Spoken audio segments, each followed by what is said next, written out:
आप सोचिए, किसी भी भक्त का चरित्र उठा करके देख लीजिए और मुझे ला करके दे दीजिए कि महाराज जी इनका समाज ने अपमान नहीं किया। सबका किया। नरसिंह मेहता जी के साथ तो इतना आगे तक चला गया समाज। नागर वंशीय ब्राह्मण थे श्री नरसिंह मेहता जी। जूनागढ़ गुजरात में निवास करते थे। केवल इसलिए उनको अपने समाज, अपनी जाति से बहिष्कृत कर दिया क्योंकि वो नृत्य करते थे कीर्तन में, क्योंकि वो ठाकुर जी के श्रृंगार रस का गान करते थे। ठाकुर जी के हर प्रकार का रस है, वीर रस भी है, सौम्य रस भी है, ज्ञान रस भी है, वैराग्य रस भी है, और हम आप सब लोग जो चर्चाएं ज्यादा सुनते हैं वो ठाकुर जी का श्रृंगार रस है, ठाकुर जी का प्रेम रस है। तो उस काल में नरसिंह मेहता प्रेम रस, श्रृंगार रस गाते थे, तो लोग इसलिए उनका अपमान करते थे। गोपियों के संग रास कर रहे हैं, इस विषय को नरसिंह मेहता गाते थे तो लोग बाग उनकी अवहेलना करते थे। प्रिया जी के साथ ठाकुर जी निकुंज में क्या लीला कर रहे हैं, इस रस को नरसिंह मेहता गाते थे तो लोग बाग उनका अपमान करते थे। और कभी कभी कीर्तन करते करते जब नृत्य करने लगते थे तब तो महाराज सबने कहा अब तो अति हो गई, तो क्या करें। तो नागर वंशीय ब्राह्मणों ने मिल करके नरसिंह मेहता जी को अपने कुल जाति से बहिष्कृत कर दिया कि हाँ अब तुम हमारी जाति के नहीं हो। नरसिंह मेहता बोले मेरा दोष? बोले क्योंकि तुम नृत्य करते हो, तुम गाते हो, और गायन में भी ठाकुर जी का श्रृंगार रस गाते हो, इसलिए हमको यह शोभा नहीं देता। जिन जिन लोगों ने नरसिंह मेहता जी को बहिष्कृत करने के लिए अपील की थी अपने समाज के बड़े लोगों से, वे सब लोग नगर के बाहर जो वैसा नृत्य होता है वो देखने जाते थे, उसमें राजी होते थे, उसमें प्रसन्न होते थे, उन गानों को सुनकर के सुखी होते थे। और नरसिंह मेहता जो ठाकुर जी का रस गाते उनका बहिष्कार करवा रहे थे। नरसिंह मेहता बड़े प्रसन्न होकर के लौटे घर को, तो किसी ने रास्ते में पूछा आज तो बहुत बुरा हुआ, इतना बुरा नहीं करना चाहिए था आपके साथ, बताओ अपने वंश से, अपने कुल परंपरा और अपनी जाति से ही आपको बहिष्कृत कर दिया। नरसिंह मेहता बोले नहीं बहुत अच्छा हुआ। बोले क्यों? पहले परिवार ने घर से निकाल दिया तो परिवार का बोझ चला गया सिर से, उसके बाद भाइयों ने अवहेलना कर दी तो भाइयों का भी संबंध टूट गया, एक जाति का और समाज का एक भार और था वो भी चला गया। अब कुछ नहीं, अब मैं अकेला हूं, अब तो और कीर्तन करूंगा और नृत्य करूंगा और आनंद करूंगा। आपका उद्देश्य क्या है, ये बड़ी बात है। नरसिंह मेहता कहते मेरा उद्देश्य ये सब है ही नहीं, ये लोक रंजन करना, समाज की परवाह करना, ये मेरा उद्देश्य नहीं है। मेरा उद्देश्य ठाकुर जी हैं, मैं क्यों चिंता करूं इन सब की। ये लोग लगे हैं लड़ने झगड़ने में, मेरे को खींचने में, मेरे साथ उल्टा सीधा करने में, मेरा ये उद्देश्य ही नहीं। मेरे उद्देश्य श्याम सुंदर है, मैं उससे ना भटकूं बस। और मुझे लगता है ये सब ठाकुर जी ही करा रहे हैं मुझे उन तक पहुंचाने के लिए। तो नरसिंह मेहता जी के पिताजी का श्राद्ध था, घर से निकाल दिया था इनको।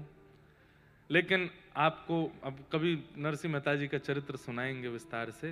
नरसिंह मेहता वृंदावन गए और जब रास का अनुभव किया तो रास में इतना सुंदर इन्होंने कीर्तन गाया कि श्री प्रिया जी और ठाकुर जी दोनों ने अपने पैर का नूपुर उतार करके नरसिंह मेहता के पैर में बांध दिया। और तब ठाकुर जी ने नरसिंह मेहता को अपना, नरसिंह मेहता बोले आपकी याद आएगी तो मैं क्या करूंगा, तो बोले केदारा राग गाओ।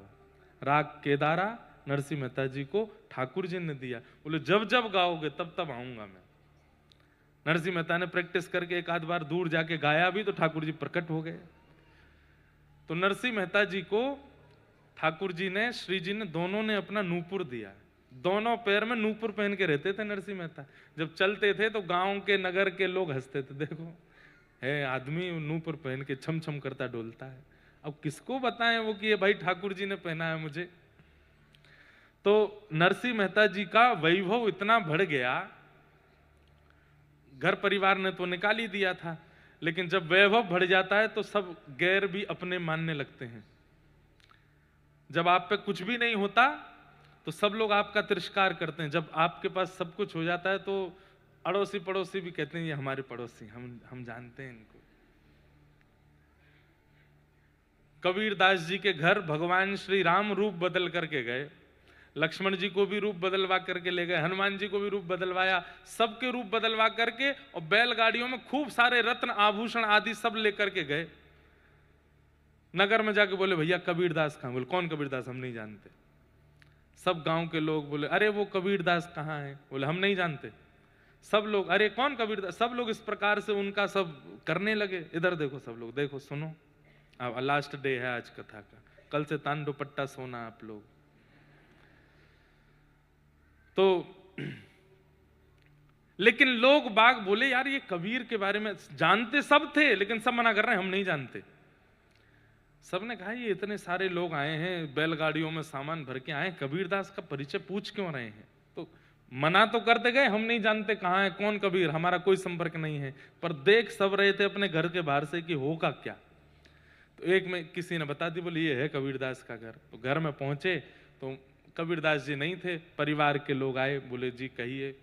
बोले हम कबीरदास जी से बहुत सारा हमने वस्त्र आदि वो बुनते हैं, तो कई सारे हमने वस्त्र लिए, उनके वस्त्र का जो वेतन होता है ना वो देने के लिए आए हैं। बोले क्या वेतन है? बोले हटाओ भाई कपड़ा हटाओ, बैलगाड़ियों से कपड़े हटाए तो हीरे जवाहरात मोती सोना माणिक जाने क्या क्या बैलगाड़ियों में भरे, हनुमान जी राम जी लक्ष्मण जी सब रूप बदल करके आए थे लेके बैलगाड़ी। तो कबीरदास जी के घर से बोले आप शायद गलत पते पे आ गए हैं, हमारे कबीरदास जी का इतनी संपत्ति नहीं हो सकती। वो तो इतना ही कपड़ा बनाते हैं कि आज का भोजन बन जाए, मतलब इतना ही कपड़ा बुनते हैं कि बेच के आज की प्रसादी की व्यवस्था हो जाए, कल की प्रसादी भी अगर उस कपड़े से मिलती है तो कबीरदास जी रखते नहीं है। इतना सारा वेतन लेके आप आए, निश्चित गलत पदे पे हैं, कोई और कबीरदास होगा। बोले हम उनके बारे में पूछ रहे हैं, रामानंदाचार्य जी के शिष्य कबीरदास। बोले हाँ रामानंदाचार्य जी के शिष्य तो यही है। बोले हाँ तो उन्हीं का ही है। बोले वो कहाँ हैं? बोले वो तो घर बार छोड़ के चले गए कहीं पे। बोले उनको ढूंढो। घर के लोग बोले हम तो 2-3 लोग हैं, हम कैसे ढूंढेंगे, इतने में अड़ोसी पड़ोसी हम ढूंढ के लाते हैं, हमें पता हो वो कहाँ गया होगा। अरे हमारे संग खेला है बचपन में, वहां बैठता था, इधर का जाता था, कभी हमसे ये पूछता था, हमारे घर तो भोजन किया एक बार। सब लोग आकर के राम जी रूप बदल के आए थे, सब उनको आके घेर लिए। अरे कबीरदास जी तो एक बार मेरे साथ छत पे सोए थे, मेरे साथ वहां किया था, ये किया था। राम जी बोले अभी तो तुम मना कर रहे थे कि तुम जानते ही नहीं हो। अरे मुझे लगा कोई और कबीरदास हो, ये तो हमारा लंगोटिया यार, हम जाते ढूंढ के लाते। तो जब संपत्ति दिखती है ना लोगों को, संपत्ति दिखे, नाम दिखे, ऐश्वर्य दिखे, वैभव दिखे, तो गैर भी अपना संबंध निकाल लेते हैं। नरसिंह मेहता जी को पहले सबने अपमानित करके बाहर कर दिया, लेकिन जब ठाकुर जी का साक्षात्कार हुआ, ठाकुर जी ने ऐसा भवन बनवा करके नरसिंह मेहता का कर दिया व्यवस्था कि अब तो सब देखते हैं और सब कहते हैं इनसे हमने मित्रता रखी होती तो हम पे भी थोड़ी कृपा होती। आज उनके भैया आए और नरसिंह मेहता जी से बोले कि पिताजी का श्राद्ध है घर पे, हम दोनों तो भाई ही हैं, आप आ जाना श्राद्ध में। नरसिंह मेहता बोले हाँ भैया, आप पिताजी का श्राद्ध है तो आऊंगा ही मैं, जिनकी कृपा से मुझे सब कुछ प्राप्त है मैं आऊंगा, लेकिन आप प्रारंभ कर देना, सुबह उठ करके सेवा पूजा संध्या वंदन और ठाकुर जी का बड़ा उत्सव आदि का क्रम रहता है, उससे निवृत्त होकर मैं आऊंगा। भैया को क्रोध आ गया, बोले कि पिताजी का श्राद्ध है, अभी भी तुझे ठाकुर जी की पड़ी है? बोले ठाकुर जी की नहीं पड़ी, ठाकुर जी मेरे सर्वस्व हैं, उनकी सेवा करके ही मैं आ पाऊंगा। तो भैया नाराज होकर के बोले बिल्कुल आने की जरूरत नहीं है, मत तू यहीं कर लेना अपना, बिल्कुल मत आना, तो कोई गरज पड़ी है? एक तो हम बोलने आए हैं कि पिताजी का श्राद्ध आ जाना, तू अभी भी कह रहा है सेवा करके आऊंगा। नरसिंह मेहता बोले ठीक है मैं यहां कर लूंगा। भाई ने जाकर के सब ब्राह्मणों से कहा ये वो करेगा, इसके यहां कोई भी मत जाना श्राद्ध कराने के लिए। ध्यान से सुनिएगा। तो नरसिंह मेहता जी अपनी सेवा पूजा करके पुरोहित जी के पास गए, तो पुरोहित जी से जाके बोले वैसे तो मुझे आप लोगों ने समाज से बाहर कर दिया है, पर मेरे पिताजी तो आपके समाज के ही हैं, मैं भले ही समाज से बाहर हूं, मेरे पिताजी तो आपके समाज के, आज श्राद्ध है, आप घर आ जाएंगे श्राद्ध कराने? तो पुरोहित जी बोले हम तो आपके भैया को वचन दे चुके हैं, वहां हमको श्राद्ध कराने जाना है, आपके यहाँ कैसे आएंगे, आप कोई और व्यवस्था कर लो अपनी। तो ठीक है, दूसरे पुरोहितों के पास गए तो दूसरे पुरोहितों ने कहा कि हमको तो इतना धन दक्षिणा देनी पड़ेगी, इतना ये करना पड़ेगा, और देखो तुमको सब समाज के लोगों ने बहिष्कृत कर दिया, तो सब समाज के लोगों को तुमको प्रसाद पवाना पड़ेगा। नरसिंह मेहता जी बोले ठीक है, हम करेंगे व्यवस्था, व्यवस्था तो नहीं है पर करेंगे। अब समाज के 400 परिवार थे, उन लोगों को तो हंसी आ रही थी, बढ़िया है 400 लोग इसके घर पहुंचेंगे और ये नहीं खिला पाएगा तो इसकी और अवहेलना होगी और इसकी निंदा होगी, हम सब समाज के लोग आएंगे, तुम व्यवस्था करो। नरसिंह मेहता बोले ठीक है। एक सेठ जी बहुत प्रेम मानते थे नरसिंह मेहता जी का कीर्तन उनको बहुत प्रिय था। सेठ जी के पास नरसिंह मेहता गए, बोले मेरे घर पर श्राद्ध होना है, ब्राह्मण आएंगे, आप कुछ मुझे मोहर दे दीजिए तो मैं उनको प्रसाद पवा दूंगा, उसके बाद वापस कर दूंगा। सेठ जी बोले एक शर्त पर। बोले क्या? पहले बैठ के यहाँ कीर्तन सुनाओ, आपका कीर्तन बहुत अच्छा लगता है। नरसिंह मेहता बोले श्राद्ध है घर पे और मेरा कीर्तन में फिर मन लग जाता है, फिर मैं उठ नहीं पाता। बोले हम उठा देंगे आपको कि भाई श्राद्ध है, उठ जाओ, अभी कीर्तन सुनाओ। नरसिंह मेहता बोले ठीक है। लिए करताल और नरसिंह मेहता ने जैसे ही गाना प्रारंभ किया, महाराज एक बार वो प्रवेश करते कीर्तन में, फिर वो निकलते नहीं थे। महाराज झंकृत होने लगता था वातावरण, नृत्य करता था नरसिंह मेहता के कीर्तन पर। मुझे गुजराती ज्यादा आती नहीं तो उनके कीर्तन में सुना था, कैसे बढ़िया बढ़िया मधुर कीर्तन गुजराती में। नरसिंह मेहता गावे और सेठ जी उछल उछल के नृत्य करें। ठाकुर जी ने मन में विचार किया, अरे नरसिंह, वहां ब्राह्मण नागर वंशी सबरे ब्राह्मण 400 परिवार इकट्ठे हो रहे हैं घर पे, और वहां सबका श्राद्ध करना हो, ये यहाँ कीर्तन कर रहा है, क्या करें? तो ठाकुर जी नरसिंह मेहता बन के चले गए, और नरसिंह मेहता बनकर के घर पे गए। पत्नी से बोले ए देवी देख कितने सारे ब्राह्मण आए हैं, जल्दी कर प्रसादी बना। बोले कहां से बनाऊं प्रसादी, रसोई में तो कुछ है नहीं। अरे तू जब नहाने गई थी मैंने लाके सब धर दिया, देख तो सही। भीतर जाके देखा तो आटा दाल चावल सब बड़ी मात्रा में भरा था। अब तो पत्नी बोले अभी बनाती हूँ। तुरंत लग गए महाराज अमनिया करने, सब सामग्री बनाने। नरसिंह मेहता भी बीच बीच में जाके सामग्री सिद्ध करावे। ब्राह्मणों को सब आप बैठो, बस थोड़ी देर दो, अभी बस प्रसादी सिद्ध हो रही, श्राद्ध आदि। ठाकुर जी ने नरसिंह मेहता के पिता का श्राद्ध अपने हाथ से किया, क्योंकि नरसिंह कीर्तन में व्यस्त है। नरसिंह अभी कीर्तन कर रहा है अपने हाथ से। ठाकुर जी जिसका चिंतन कर लें वो मुक्त हो जाता है, जिसका श्राद्ध कर दे उसका क्या होगा। सब ब्राह्मणों को, ब्राह्मण तो सब बैठे थे, बोले अभी तक तो सब ठीक ठाक सही चल रहा है, देखते हैं क्या पवाएगा। और फिर तो असली तो मजा तब आएगा जब दक्षिणा की बारी आएगी। 400 परिवार के लोग, कम से कम 1,500 हजार लोग थे वहां पे, सबको प्रसादी पवा रहे हैं। ठाकुर जी अपने हाथ से सबको खीर परोस रहे हैं, सबको जो जो सामग्री सब परोस करके दक्षिणा की बारी आई। ब्राह्मण देवता बोले अब तो नरसिंह मेहता बहुत बढ़िया पवाया तुमने, प्रसादी दक्षिणा बांटो। जी, जो रूखी सूखी हो स्वीकार कीजिएगा। बोले तुम दो तो सही। एक एक पोटली भर करके महाराज उसमें 12-12 सोने की मोहर सबको बांटी ठाकुर जी ने अपने हाथ से। वे जैसे ही दक्षिणा लेवे, बाहर देख के बोले कंकड़ पत्थर भरे हैं क्या? भीतर खोल के देखे तो सोने की। सब नरसिंह मेहता को देखते रह गए। अब तुम्हारा सब आशीर्वाद दें। और कहे नरसिंह मेहता आज तो तुमने आनंद कर, तृप्त कर दिया सबको, सब आनंद कर दिया। अरे आप बस आशीष बनाए रखो, अपना कृपा बनाए रखो, सब प्रसन्न रहो। अब वो सब ब्राह्मण निकले वहां से। वहां थोड़ी दूर पे भैया भी अपने पिताजी का वो कर रहे थे, एक ही पिताजी का श्राद्ध दोनों भैया कर रहे थे। वहां 10-15 बड़े बड़े विद्वान वेदज्ञ नागरवंशीय जो विद्वान थे वो सब वहां पे प्रसाद जीम रहे थे। वहां वेद मंत्र का पाठ चल रहा है, बड़ी विधि विधान से सब कुछ चल रहा था। दक्षिणा की बारी आई तो भैया ने, उस काल में सबसे बड़ी दक्षिणा होती थी 1.5 रुपया। 1.5 रुपया दिया तो 1.5 रुपया देख करके भी बोले 1 रुपया देते हैं सामान्य लोग, 1.5 दिया है।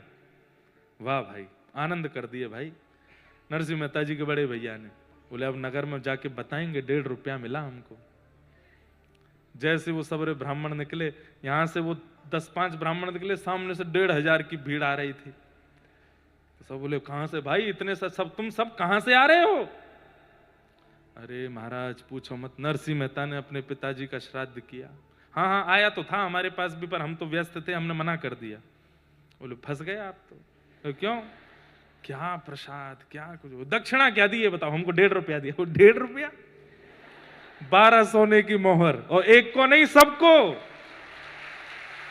अब तो महाराज वो सब आपस में एक दूसरे का मुंह देखें। नरसिंह मेहता ने दिया। बोला हाँ। हमारी तो भाई 1.5 ही हम बहुत समझ रहे थे। बोले महाराज हम लोगों को तो इतना मिल गया कि अब इस जन्म में किसी का श्राद्ध खाने की जरूरत नहीं है, पूरा कुल खानदान चल जाएगा, तुम खाते रहो इसके घर पे ही, हमारा तो नरसी बढ़िया है। ठाकुर जी सब कर करा के पत्तल वत्तल दोनों पति पत्नी, ठाकुर जी पति बन गए, नरसिंह मेहता पत्नी के साथ पत्तल उठा करके सब धर के हाथ वाथ जिम के, बोले लाओ देवी अब हमें पवाओ। हाँ बैठो ना। बैठ गए। ठाकुर जी नरसिंह मेहता के यहाँ प्रसाद पा रहे हैं। प्रसाद पाने के बाद देवी अब तुम भी पालो, हम जाते हैं थोड़ा हाथ आदि धो के संध्या वंदन करते हैं। ठाकुर जी की प्रसादी थाली में ही पत्नियां पाती हैं, ऐसा नियम रहा। तो पति की प्रसादी थाली में बैठ करके वो जिमने लगी। ठाकुर जी हाथ धोने के बहाने गए, वहीं से अंतर ध्यान हो गए। नरसिंह मेहता का कीर्तन वहां पूरा हुआ। सेठ जी से बोले सेठ जी तुमने बताया नहीं, वहां पे ब्राह्मण आ गए होंगे, हमारा श्राद्ध है, अब और कुछ सुनना पड़ेगा, एक नया बवाल हो जाएगा। अपने वंश से निकाल दिया, कुल से निकाल, अब गांव से भी निकाल देंगे। सब बैठे होंगे। अरे हमसे गलती हो गई, अब क्या करें? बोले अब क्या करें, अब तो जाता हूं मैं। जैसे ही पहुंचे तो वहां देखा तो पत्नी जिम रही थी। नरसिंह मेहता बोले तुम प्रसाद पा रही हो?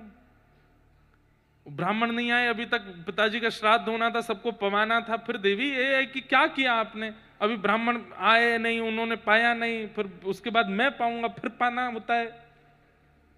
क्या बात कर रहे हो आप? संध्या करके सब भूल गए क्या? हो तो गया सब पापा करके चले गए, आज क्या बढ़िया सुंदर आपने पाया, और अभी क्या बोल रही हो? अरे आप ऐसे क्यों बचकानी हरकत करते हैं? हो तो गया श्राद्ध, 1,500 ब्राह्मण आए थे, सबको बढ़िया पवाया आपने, 12-12 वैसे इतना कहां से लाए इतना सोना? सबको 12-12 सोने की मोहर बांट करके आप पाए, संध्या करने गए तभी तो पा रही हूं मैं। नरसिंह मेहता घुटने पर बैठ गए। बोले देवी सब हो गया, पूरा वृत्तांत बताया। बोले आप ही घूम रहे थे। नरसिंह मेहता के नेत्र सजल हो गए। मैं नहीं था, द्वारिकाधीश आए थे, मेरे रूप में द्वारिकाधीश आए थे। पूछ रहे हैं कहां बैठे थे, कहां चले थे, मुझे दिखाओ तो। बोले यहां बैठे थे। नरसिंह मेहता उस स्थान को हृदय से लगा। मैं कहां चले थे? बोले यहां चल रहे थे। पत्तल अपने हाथ से लगाई, परोस करके गए, पिताजी का श्राद्ध किया। नरसिंह मेहता रोने लगे। मैं इस योग्य नहीं हूं नाथ, आप कितना करते हैं मेरे लिए, क्यों करते हैं मुझसे इतना स्नेह, क्यों करते हैं मुझसे इतना प्रेम? आप अपनी पत्नी को हृदय से लगा के बोले भाग्यशाली हो, ठाकुर जी आए थे, मैं तो व्यस्त था वहां कीर्तन में। भरोसो दृढ़ इन चरणन केरो, भरोसो दृढ़ इन चरणन के। बंधुओं, अपने गुरु के प्रति और अपने गोविंद के प्रति इतना विश्वास रखो कि पैर कटने की स्थिति भी आ जाए ना तो भी विश्वास ना डगमगाए, वो विश्वास ना जाए उनसे। घर परिवार का बहुत सगा संबंधी भी, उसके साथ भी कोई घटना घट रही है तो भी ठाकुर जी को दोष मत दो कि नाथ ये क्या कर रहे हो आप। नहीं, हर परिस्थिति को प्रसाद मानो। कितनी भी भयावह स्थिति जीवन में क्यों ना आ जाए, अपने विश्वास को मत जाने दीजिए। नहीं नहीं ठाकुर जी, इसमें आपने कुछ अच्छा भला ही सोचा होगा। मैं आपका कीर्तन, आपकी सेवा, आपकी कथा, इसको नहीं छोड़ सकता। चाहे जीवन में जो होता रहे मैं तो करूंगा। ठाकुर जी फिर वो संभालते हैं, ठाकुर जी संभालते हैं। ऐसे वैष्णवों का अपराध कभी मत करो बंधुओं। ठाकुर जी अपने अपराध से उनको कोई फर्क नहीं पड़ता। समुद्र की एक बूंद निकाल करके बाहर फेंक करके और तुम समुद्र से कह रहे हो चल बेटा मैंने तुझे घटा दिया, समुद्र हंसेगा आप पे, क्या घटाया तेने।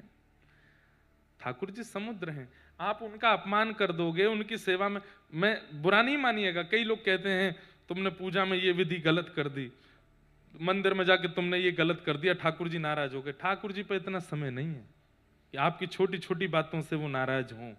हाँ, ध्यान आपको रखना चाहिए, ये आपकी जिम्मेवारी है, पर दिया नहीं जलाया, ठाकुर जी नाराज हो गए। तुमने सूखी माला पहना दी, ठाकुर जी नाराज हो गए। ठाकुर जी को तुमने ऐसा प्रसाद पवा दिया, ठाकुर जी नाराज हो गए होंगे। ठाकुर जी के साथ ऐसा, इन सब बातों से ठाकुर जी नाराज नहीं होते। ठाकुर जी होते हैं वैष्णव अपराध से नाराज, वो मत करो बस।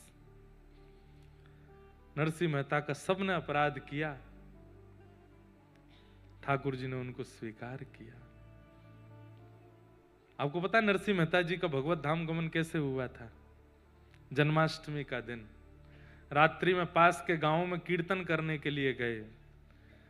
रोज का हर जन्माष्टमी पर कीर्तन करने जाते थे, तो रात्रि का कीर्तन करते, ठाकुर जी का अभिषेक आदि करके फिर विश्राम करते, फिर सुबह नंद महोत्सव करते थे। लेकिन एक दिन नरसिंह मेहता रात्रि में कीर्तन करने के लिए गए, रात भर कीर्तन करते रहे, अभिषेक हो गया, बधाई बट गई, उसके बाद भी कीर्तन चलता ही रहा, चलता ही रहा, चलता ही रहा। लोग नृत्य कर रहे हैं, महाराज कहीं अधिक समय हो जाता है तो लोग जाने लगते हैं, पर वहां भीड़ और बढ़ने लगी, चारों तरफ से भीड़ है, गांव के दूर दूर के लोग आ गए, और नरसिंह मेहता लिए करताल, 12 घंटे हो गए नृत्य करते करते। और इतने में ही किसी ने कहा नंद महोत्सव प्रारंभ हो गया, सुबह के 8 बजे हैं। ठाकुर जी पलना में बैठ गए, तब बधाई का पद गाया, नंद के आंगन में बधाई बज रही है, और नरसिंह मेहता बधाई मांग रहे हैं, सब लोगों के आगे ऐसे झोली फैला करके नृत्य कर रहे हैं, मेरे लाला को प्राकट्य भयो, बधाई दो, बधाई दो। इस प्रकार झूमते झूमते, बधाई लेते लेते, कीर्तन करते करते, घूमते घूमते घूमते वहीं पलना के सन्मुख बैठ गए, और वहीं ठाकुर जी में विलीन हो गए। नंदोत्सव के दिन ठाकुर जी का कीर्तन गाते गाते ठाकुर जी के भाव में विलीन हुए। ऐसे नरसिंह मेहता। तो वैष्णव अपराध मत करो। इंद्र ने आकर के भगवान से क्षमा मांगी, भगवान ने उसको क्षमा कर दिया, बोले कोई बात नहीं, ठाकुर जी मैंने बहुत गलत किया, आप 7 दिन तक खड़े रहे। भगवान बोले कोई बात नहीं, ठीक है, क्षमा। कल ब्रह्मा को क्षमा नहीं किया, आज इंद्र को क्षमा कर दिया। क्यों? क्योंकि ब्रह्मा ने ग्वाल बाल ब्रजवासियों को छीना है, और इंद्र की करनी से सब समीप आए हैं, गिरिराज जी के नीचे आए हैं, सन्मुख आए हैं, इसलिए इंद्र के अपराध को ठाकुर जी ने क्षमा कर दिया। तत्पश्चात बंधु, मन तो नहीं हो रहा मेरा कि मैं कथा विश्राम करूं, लेकिन नियम है अपना, सब क्रम है अपने, सब निभाने हैं। आपको भी अपने कार्यों में रत होना है, नव वर्ष आ रहा है, ठाकुर जी की सेवा पूजा सब प्रारंभ करनी है, हमें भी आगे के कार्य, लाल जी के उत्सव की सब व्यवस्थाओं में जाना है। परंतु इतना सुख मिल रहा है, इतना आनंद आ रहा है कि बस मन करता है कहते रहें, ये विश्राम ही ना हो, चलता रहे ये सुंदर भाव। हमारे धवल जी और इनका पूरा परिवार, पूरा भट्ट परिवार इतने भाव से, इतनी श्रद्धा से इन्होंने ये उत्सव और ये भागवत जी का क्रम रखा, बड़ी प्रसन्नता है चित्त को। ये इस वर्ष की अविस्मरणीय कथाओं में एक कथा है, और इसका कारण संख्या नहीं है, इसका कारण व्यवस्था नहीं है, इसका कारण है जो उत्साह हमें प्राप्त हुआ। यहां से भी अधिक भीड़ हो जाती है कथाओं में। भीड़ का मतलब कथा सुनने वाले कितने, यहाँ सुनने वाले आ रहे हैं, ये अच्छी बात है। सब सुनने वाले आए, इतने उत्साह में आए, इतने प्रेम में आए, और हम भी बड़े उत्साह में रहे, तो बस यही सुख मिला। अब कथा को ले तो जाना है विश्राम की ओर, तो जल्दी जल्दी हम सब प्रसंग कहेंगे, आप लोग थोड़े थोड़े भाव सुनिए। भगवान का गायों ने नाम रखा गोविंद। एकादशी व्रत की महिमा बताई गई, तत्पश्चात रास पंचाध्याय प्रारंभ हुआ। भगवान पिता रात्रि शरदोत्फुल्ल मल्लिका विक्षरन्तुम मनश्चक्रे योग मायामुपाश्रिता सब गोपियों को ठाकुर जी ने आश्वासन दिया है कि मैं शरद पूर्णिमा की रात्रि पर आपको स्वीकार करूंगा। आज वही शरद ऋतु, शरद पूर्णिमा की रात्रि आई। सब गोपियां अपने अपने गृह कार्य में लगी थीं, लेकिन जैसे ही शरद पूर्णिमा का चंद्रमा प्रकट हुआ, गोपियां विचलित हो गईं। बोले, ओहो, ये तो वही तिथि है जिसमें श्याम सुंदर ने हमसे मिलने का वचन दिया है। सब प्रतीक्षा कर रही हैं कि श्याम सुंदर एक बार और बुला दें तो हम जाएं। तब ठाकुर जी ने वेणु का नाद किया और निशम्य गीतम तदनंग वर्धनम ब्रजस्त्रिय कृष्ण गृहीत मानसा आजग्मुरन्योन्यमलक्षितोद्यमा सयत्र कांतो जवलोल कुंडला। ऐसा सुंदर क्लीम शब्द प्रयोग किया है ठाकुर जी ने वेणु में कि जो भी कृष्ण प्रेम में उन्मुक्त गोपियां हैं, केवल उन्हीं को वो वेणु की ध्वनि सुनाई दे रही है। या फिर ऐसा कहो, धुन तो सबको सुनाई दे रही है, पर उस धुन में आमंत्रण का स्वर केवल प्रेमी गोपिकाओं को सुनाई दे रहा है। सबको पता चल रहा है कि कन्हैया वंशी बजा रहा है, लेकिन प्रेमी गोपियों के कान में जाकर के वो धुन कहती है, चल गोपी जल्दी कर, श्याम सुंदर तेरी बाट निहार रहे हैं। और वो गोपी तुरंत दौड़ती है, अपने सब कार्यों को छोड़ करके दौड़ी हैं। लोक लाज मर्याद किसी का भी भान नहीं रखा, दौड़ी ठाकुर जी से मिलने। असंख्य गोपियां वन में पहुंच गईं। ठाकुर जी वेणुनाद कर रहे हैं। तत्पश्चात ठाकुर जी ने देखा, सब गोपियों का स्वागत किया, आने का कारण पूछा। गोपियां कुछ नहीं बोली। ठाकुर जी ने पतिव्रता नारी का धर्म बताया कि कहीं ये डर डरा करके वापस लौट जाएं, लेकिन तब भी गोपियों को भय नहीं लगा, खड़ी रहीं। 10 श्लोक बाद जब गोपियों की बारी आई तो ठाकुर जी बोले कि आप सब क्यों आई हैं? तो गोपियों ने 11 श्लोकों में ठाकुर जी को उत्तर दिया। मैवं विभोर हति भवान गदितुम नृशंसम संत्यज्य सर्व विषयां स्तव पाद मूलम भक्ता भजस्व दुर्वग्रह मात्यजास्मान देवो यथादि पुरुषो भजते मुमुक्षु। प्रणय गीत कहते हैं इसको। ये गुप्त गीत है। 7 प्रकट गीत हैं भागवत में और 7 गुप्त गीत हैं। उनमें से एक है प्रणय गीत। गुप्त गीतों में प्रणय गीत गा करके ठाकुर जी को अपने हृदय का प्रेम बताया गोपियों ने। हम आपसे मिलना नहीं चाहती, आपका स्पर्श नहीं चाहती, आपको देखना नहीं चाहती, बस आपसे एक बार सुनना चाहती हैं कि आपने हमको स्वीकार कर लिया।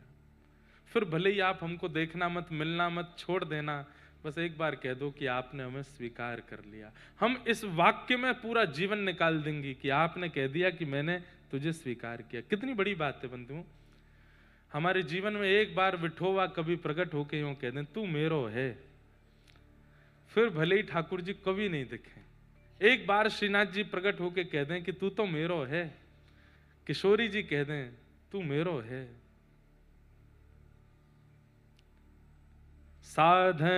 साधनहीन दीन में राधे। गाइए। साधनहीन दीन में राधे तुम करुणामयी प्रेम अगाधे।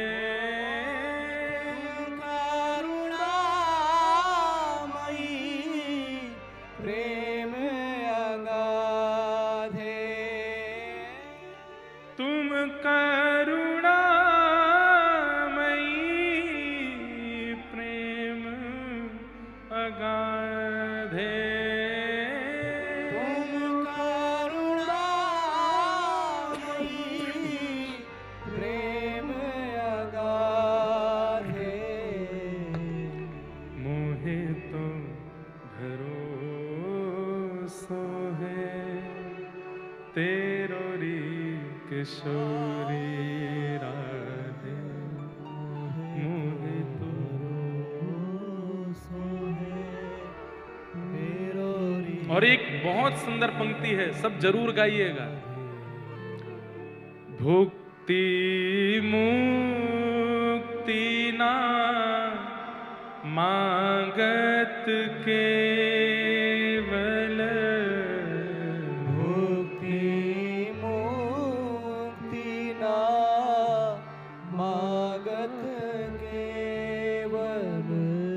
हमें भुक्ति नहीं चाहिए। भुक्ति मतलब संसार में रहते हुए इच्छाओं की पूर्ति भुक्ति है, और मुक्ति मतलब संसार के बाद वैकुंठ की प्राप्ति। हमें नहीं चाहिए किशोरी जी।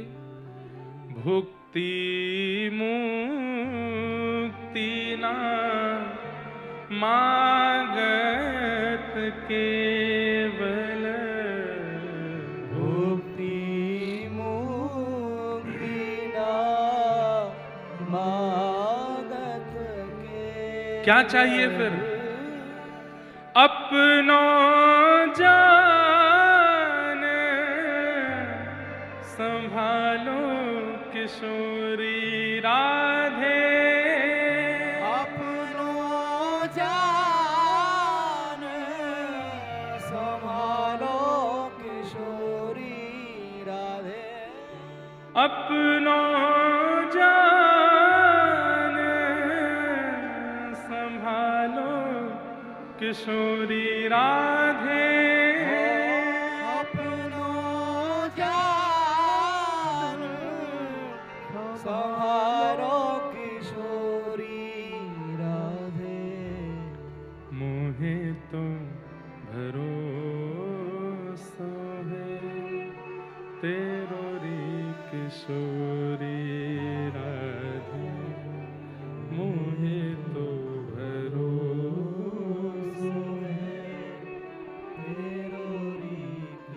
हमें कुछ नहीं चाहिए श्याम सुंदर आपसे। हम आज सब कुछ छोड़ छाड़ करके आपके सन्मुख इसलिए आई हैं कि बस ये कह दीजिए कि आपने हमें स्वीकार कर लिया। कह दीजिए, बस करिएगा भी मत, बस बोल तो दो एक बार कि आपने हमें स्वीकार कर लिया। ये सुन करके और इस शब्द के सहारे पूरा जीवन जी लेंगी। मत दिखना हमको कभी भी। कैसा प्रेम है गोपियों का। ये संसारी प्रेम नहीं हो सकता। जहां मिलने की इच्छा है, जहां स्पर्श की इच्छा है, जहां वार्ता की इच्छा है, जहां दिखने की इच्छा है, वो संसारी प्रेम है। गोपियों का प्रेम परम पवित्र है। वो कह रही हैं बस आप एक बार बोल दो कि तुम हमारी हो, चली जाएंगी फिर हम। पर्दा कर लेना आप हमसे, मत दिखना। वो आप बोल दोगे, वो स्वर लहरियां हमारे मस्तिष्क में, हृदय में, दिमाग में घूमती रहेंगी, उसी के सहारे जी लेंगी हम। ठाकुर जी ने इनकी प्रेम की परीक्षा ली और ऐसा प्रेम प्रस्तुत किया गोपियों ने। ठाकुर जी बोले, अरे गोपियों, मैं जानता हूं तुम आज की प्रतीक्षार्थी नहीं हो, त्रेता युग से प्रतीक्षा कर रही हो। जब मैं दंडक वन में राम बनकर के आया था, तब तुम सब गोपी ही उस दंडक वन के संत थे, ऋषि थे, जो मेरे दर्शन की लालसा में बैठे थे। लेकिन सीता हरण के बाद मैं लंका चला गया और वहां जाकर के रावण वध करके जब सीता जी को मुक्त किया, तब लक्ष्मण जी ने बताया कि 14 वर्ष पूर्ण हो गए हैं, तो मुझे कैसे भी वापस अयोध्या पहुंचना है, नहीं तो भरत जीवित नहीं मिलेगा। इस कारण से मैं आप लोगों को दर्शन देने नहीं आ पाया था। तब आप लोग ही प्रतीक्षा करते करते करते अपने प्राण त्याग दिए और वही दंडक वन के संत ही व्रज की गोपी बन करके आए हैं। आपकी प्रतीक्षा तो एक युग की है। आप आज के प्रतीक्षार्थी थोड़े ही हैं, आप तो कब से प्रतीक्षा कर रहे हो। और अब जाकर के भी मैंने परीक्षा ली तो आप सब कह रहे हैं कि आपको कुछ नहीं चाहिए, बस मैं अपना लूं।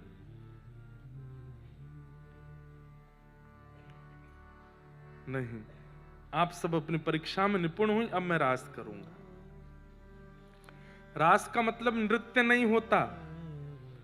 रास का मतलब आपके भाव से प्रसन्न होकर के ठाकुर जी आप पर अनुग्रह कर दें, उसे रास कहते हैं।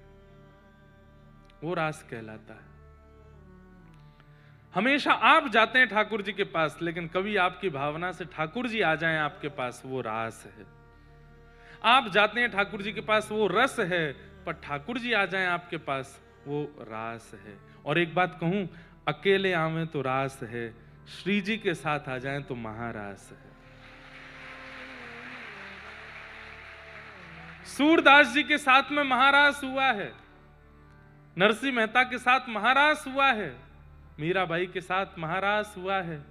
हम आप अभी रस में ही अटके पड़े हैं, रास ही नहीं हुआ, महाराज तो बहुत दूर है अभी।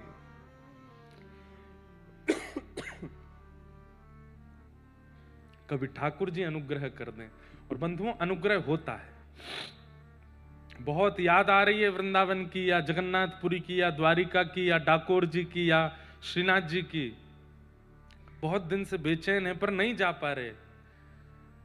वहां का कोई व्यक्ति आ जाए, वहां का कुछ प्रसाद आ जाए, समझ जाओ कि ठाकुर जी रास कर रहे हैं, ठाकुर जी रास कर रहे हैं। बंबई वाले इनके साथ जाओ, कितना सुख मिलता है। ऐसा लगा कि मानो दादर से वारी निकली और श्री पंडरीनाथ पहुंच गए। हम लोगों को ऐसा ही लग रहा था कि जैसे ये पूरी वारी है और ये भूभुवस्वः वाली वारी नाच नाच करके आनंद करते हुए पहुंच गए हैं सब। अरे बैठ जाओ, हाँ हाँ हाँ हाँ, ठीक है ठीक है। जय हो। तो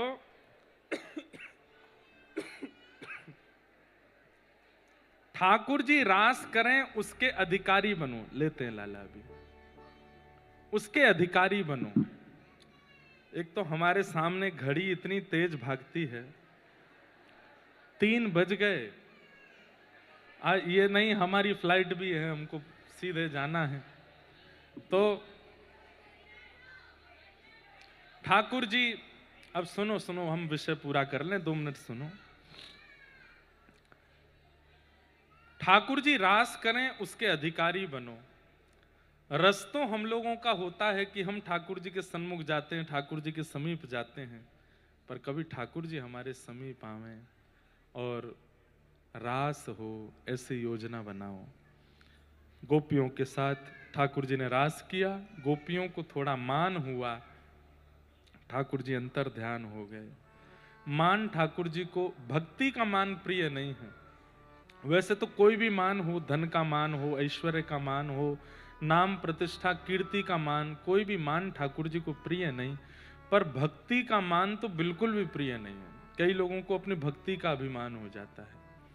हम लोग इतना नियम करते हैं, इतनी जल्दी उठ जाते हैं, ऐसा तिलक स्वरूप धारण करते हैं, इतना क्रम से रहते हैं, इतनी कथा सुन ली, इतनी परिक्रमा लगा ली, ये कर लिया वो कर लिया।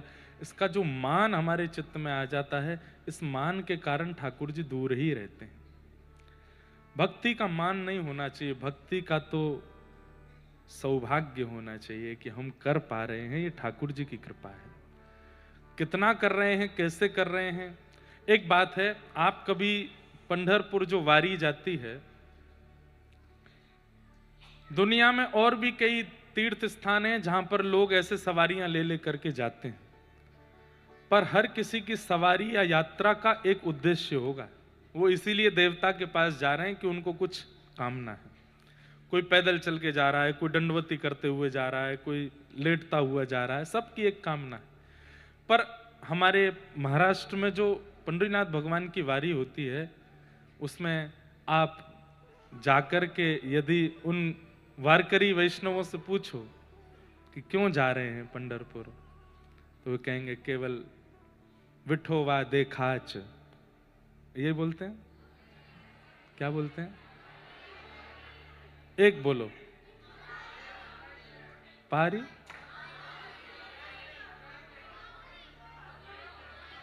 पाहुनी, पाहुनी, पाहुनी है, माउली, माउली देखाच, माउली पाहुनी। अरे ठीक है, आपको पता है सब। वो उनकी भावना केवल एक है कि हमको विठोवा को देखना है, बस। और कोई इच्छा से वो लोग वारी, इतना लंबा चल कर, बंबई से भी वारी जाती है, पुणे से भी वारी आती है। मैं एक बार कथा कर रहा था, खाम गांव, शेगांव, वहां से भी वारी जाती है, नागपुर से वारी जाती। कितने लोग कहां कहां से पंढरपुर जाते हैं। और आपको पता है, वो जिस वारी में, वो जो आषाढ़ी एकादशी के दिन वहां पहुंचते हैं, उस दिन लाखों की तादाद में, करोड़ों की तादाद में पहुंच जाते होंगे, लाखों ही पहुंचते होंगे, वो सब दर्शन भी नहीं कर पाते विठोबा के, केवल ध्वजा जी देखते हैं मंदिर की। वो कहते हैं कि आज के दिन विठोबा ऊपर ध्वजा पे आके बैठ जाते हैं, तो इसलिए ध्वजा का दर्शन करो। अकिंचन निष्किंचन भक्त हैं अधिकतर यहाँ के वारकरी वैष्णव, हमारे महाराष्ट्र के अद्भुत हैं। तो ठाकुर जी उनके साथ हैं। अच्छा जय हो। क्या बोली मैया समझ में नहीं आया उनको। कुछ मराठी में बोली आप।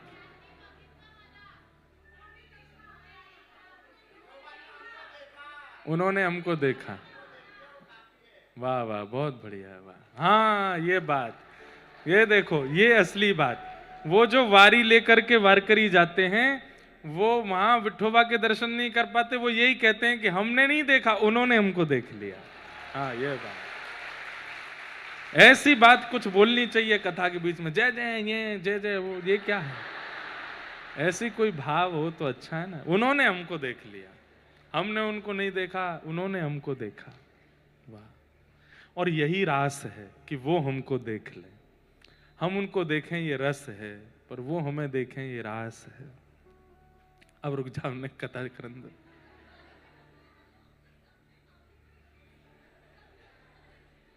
क्या कह रहे हैं?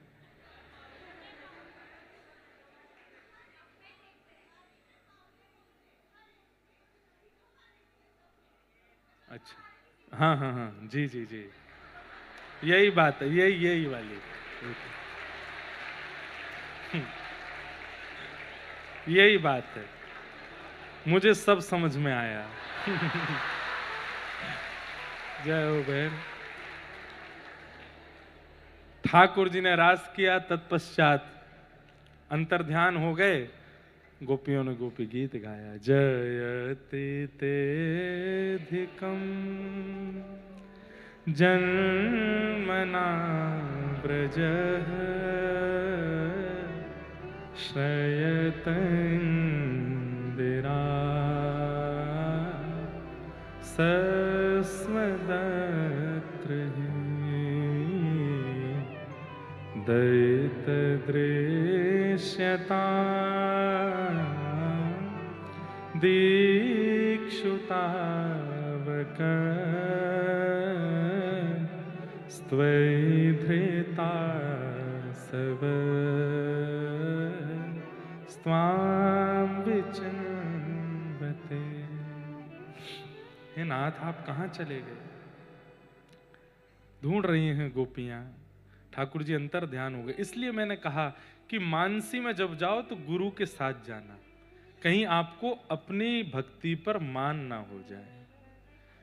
जब भी बंधुओं, सुबह भी आप लोग अपना नियम करते हैं ना, तिलक लगाना या जप आदि करना, ठाकुर जी की सेवा, उससे पहले नेत्र बंद करके अपने गुरु का स्मरण कर लिया करो, गुरु चरणार बिंदों का स्मरण कर लिया करो। वो मान नहीं आने देंगे, नहीं तो मान आ जाएगा और भक्ति नष्ट हो जाएगी।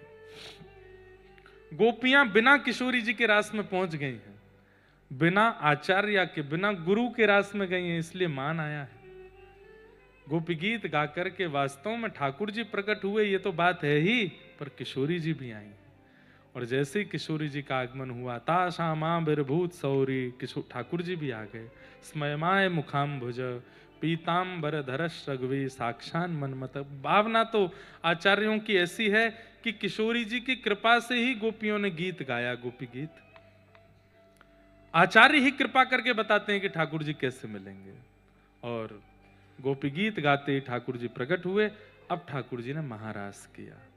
महारास का अभिप्राय क्या था? जितनी गोपी उतने कृष्ण। पहले एक कृष्ण अनेक गोपी, अब जितनी गोपी उतने कृष्ण। सबके साथ ठाकुर जी ने महारास किया। महादेव भी उस महारास में पधारे। ऐसे महारास को हम बारंबार वंदन करते हैं और आगे के क्रम में प्रवेश करते हैं। रास पंचाध्यायी के भाव को प्रणाम। यहाँ कंस की चिंता बढ़ गई कि महाराज कृष्ण तो आनंद कर रहे हैं, बड़े होते जा रहे हैं, मेरी मृत्यु बड़ी होती जा रही है। तब नारद जी ने उनको योजना बना करके कहा कि तुम मथुरा में धनुर्यज्ञ करो और कृष्ण को यज्ञ में सम्मानित करने की भावना से बुलाओ और यहां बुला करके मार देना। अक्रूर जी महाराज को वृंदावन भेजा। अक्रूर जी महाराज ने जाकर यशोदा मैया नंद बाबा से कहा कि कंस ने धनुर्यज्ञ किया है और उसमें बड़े बड़े लोगों को सम्मानित करने के लिए बुलाया है, उनमें आपके कृष्ण और बलराम का भी नाम है। तो नंद बाबा बोले हमारे लाला ने ऐसा कहा कियो जो आपको सम्मान करनो है। बोले आपके लाला ने गिरिराज जी उठाए, आपके लाला ने कालिया नाग से यमुना जी को मुक्त किया, ये सब क्रिया आपके लाला ने करी है, इसलिए सम्मानित करने के लिए बुला रहे हैं। ब्रजवासी बोले हमें कोई सम्मान ना चाहिए, हमारा लाला कहीं ना जाएगा, और कंस थे तो बिल्कुल ना चाहिए। तब ठाकुर जी मन में सोचने लगे लीला आगे की कैसे संपादित होगी, इन ब्रजवासियों ने तो मना कर दिया। तो ठाकुर जी मुंह बना के बैठ गए, बोले हम बे मोए सम्मान मिलना है, तुम मना कर रहे हो।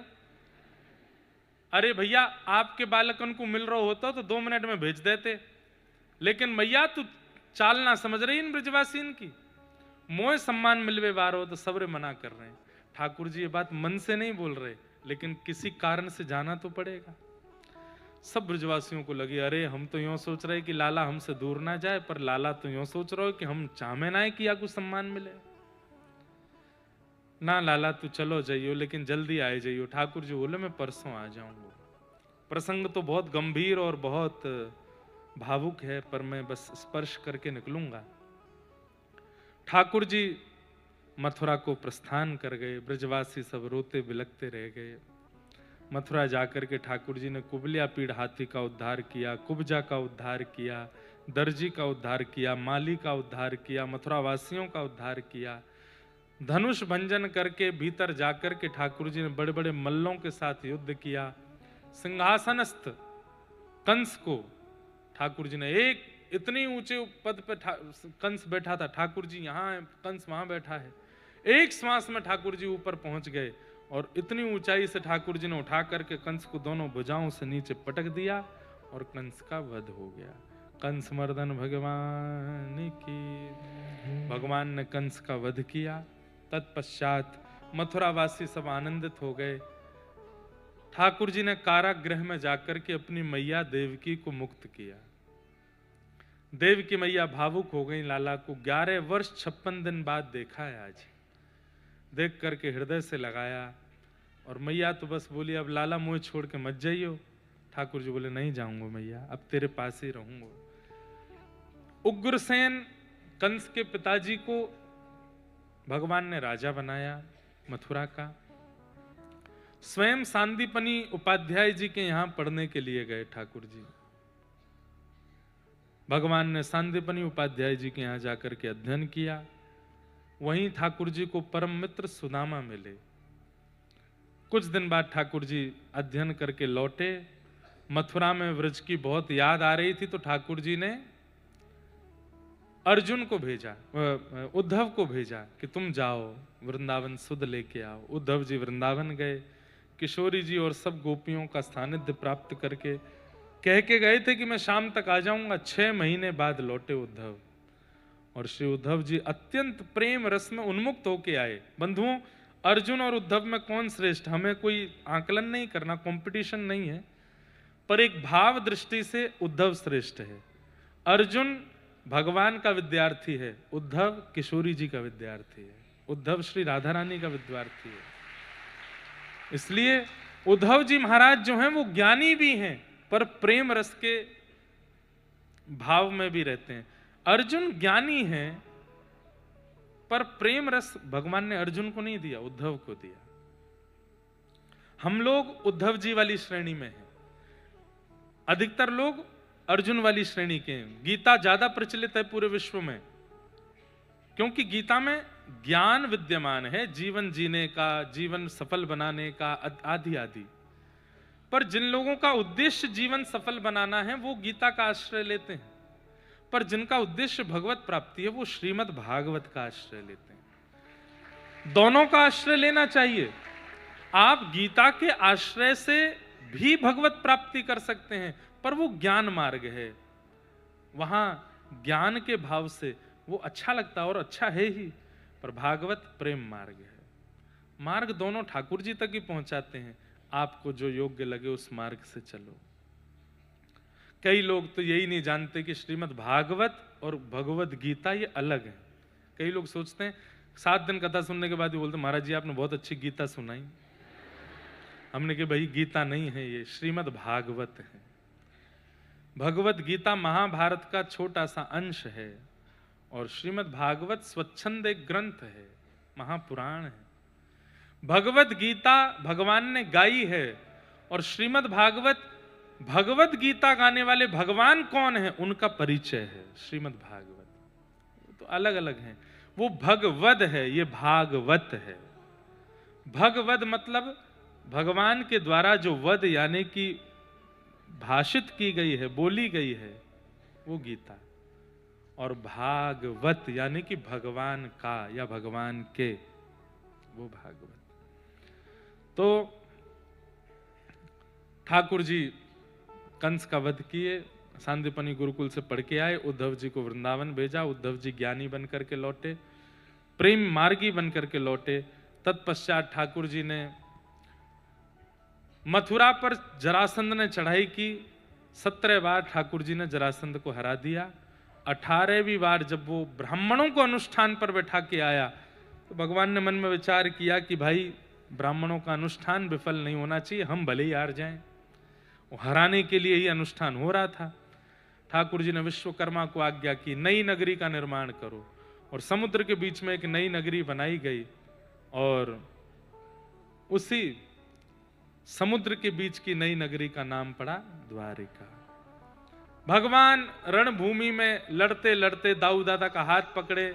दाऊ दादा को भी नहीं पता था क्या कर रहा है लाला। हाथ पकड़ करके बोले दाऊ दादा, बोले हाँ भागो। ठाकुर जी दाऊ दादा बोले लाला काय को? बोले कि इससे युद्ध नहीं करना। क्यों नहीं करना? ब्राह्मणों को ठीक है कि नहीं, आंख नैन नक्श ठीक है कि नहीं, पर ठाकुर जी ने इतनी जल्दी निर्णय कैसे लिया? तो कहते हैं कि प्रथम श्लोक में ही ठाकुर जी रीझ गए। जब रुक्मणी जी ने कहा श्रुत्वा गुणान भुवन सुंदर शृण्वतामते, मैंने आपकी कथाओं को सुना है, आपको सुना है। ठाकुर जी ने मन में विचार किया हमारी कथा सुनने का जिसमें गुण है उसमें सबरे गुण होंगे, यही तो ब्याह करो। तो सर्वगुण संपन्न है क्योंकि कथा सुनने में रुचि है। ठाकुर जी बोले अच्छा दूसरी बात, नवदा भक्ति में प्रथम भक्ति है श्रवणम। श्रवणम कीर्तनम विष्णु स्मरणम पाद सेवनम अर्चनम वंदनम दास्यम सख्य आत्मनिवेदनम, ये 9 भक्ति हैं। उसमें सबसे पहली भक्ति क्या है? सुनो। जब तक सुनेंगे नहीं आप सेवा में आगे नहीं बढ़ सकते, आपको पहले सुनना चाहिए। तो जैसे ही रुक्मणी जी ने कहा श्रुत्वा गुणान भुवन सुंदर, ठाकुर जी बोले ओहो ये तो भक्ति में प्रवेश कर चुकी हैं, कथा सुनती हैं, अब हमें और कुछ नहीं जानना, ये हमारे लायक है, इनसे ही ब्याह कराओ। ठाकुर जी ब्याह करने आ गए। देवी पूजा करने के लिए रुक्मणी जी कहीं बड़ी प्रसन्न है कि ठाकुर जी आ गए, आज तक देखा तो है नहीं। प्रणाम करके जैसे ही पीछे मुड़ करके देखा, आहा स्वर्ण का रथ है और उसके सन्मुख ठाकुर जी मधुर सुंदर स्वरूप में विराजमान है। क्या रथ में है? देखो दिखाइयो भैया, या मैं टीवी में दिखाओ। ये माता जी यहीं बैठे बैठे सब निर्माण कर देती हैं। क्या है ये? रुक्मणी हरण। वाह, रुक्मणी जी का हरण ठाकुर जी कर रहे हैं। कैसे करके ले गए? आहा इतने सारे सैनिक लगे थे ठाकुर जी की, रुक्मणी जी की रक्षा में, पर ठाकुर जी ने ऐसा रूप, एक तो सुंदर, ऊपर से दुल्हा और बन गए। तो इतने सुंदर लग रहे हैं कि महाराज क्या बताएं। सब देखते रह गए ठाकुर जी को, आंख देखो, नाक देखो, चाल देखो, ढाल देखो, इतने सुंदर ठाकुर जी। कोई भी सैनिक रुक्मणी जी की रक्षा नहीं कर पाया। सबके बीच से ठाकुर जी रुक्मणी जी का हरण किया, रथ में बिठाया, ले गए द्वारिका। बोलो रुक्मणी हरण भगवान की। लेकर के द्वारिका पहुंचे, बीच में